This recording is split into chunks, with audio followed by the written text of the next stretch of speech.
Okay, I'm going to do my best on a tablet to derive all the suvat equations with you.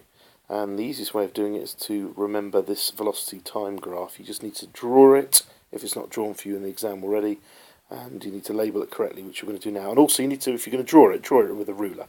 That's the luxury that I don't have here, so do a really good job of it. And we're going to say that this graph starts at 0, and a period of time is going to take place. And in that period of time, some object is going to have an initial velocity. It doesn't have to be 0, so we're going to have some kind of positive initial velocity, and it's going to keep going until it gets to, some final velocity. We can also tell that from this point here down to this point here, this is v minus u. I'll do my best. There we go.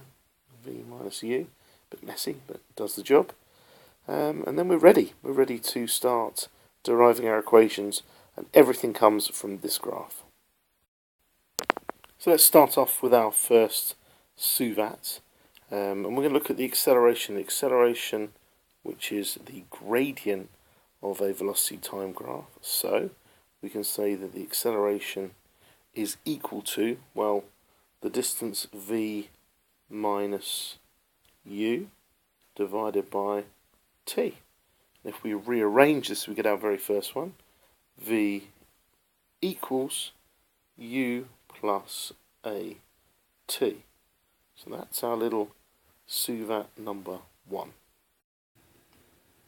For our second suvat, we need to have a look at the first suvat, which I've typed up on screen here, and we need to rearrange it so it ends up equaling at. And you'll see if you do that, that v minus u equals at. Now that's important that you then add this to your graph drawing, and you comment on that during your derivation. So we know that v minus u equals at, so we can use both, and that's what we're going to use. We're going to use that distance up there in a moment for our second suvat to equal at. Now, let's have a look what we've got. We're going to look next at the other thing that we always know about a velocity time graph, and that is that the distance travelled, or the displacement, as we know it's s, is the area under a graph. So let's have a look. There's two parts of the graph. There's this box area here. This is the main part. That is u, this value u, multiplied by this value t. So we'll just write that down. So it's u multiplied by t. And we're going to add that to the other part. Now this one's a triangle, so this is going to be half of a rectangle, isn't it? Half of this distance here, which is at, and half of this distance here, the x value, which is t. So let's write that down, plus a half, and then it's at for the y-axis, multiplied by t. Well, that just makes t squared. And as you can see, that is our second suvat all done. S equals ut plus half at squared. For our third equation, we just have to remember that velocity is displacement divided by time. So displacement, which is our distance travelled, is velocity multiplied by the time, or the time taken. So we look at our graph, and our graph here is a little journey. We go from u down here all the way to v. If we add those two together and halve it, then we get our average speed. Now, of course, all these equations, all the suvat equations, are only valid for uniform acceleration, and you've got to remember that, only uniform acceleration. And as this is straight, we can just add the two together, divide it by half, get some kind of midpoint there, and that will do. That is our average velocity. So let's do that.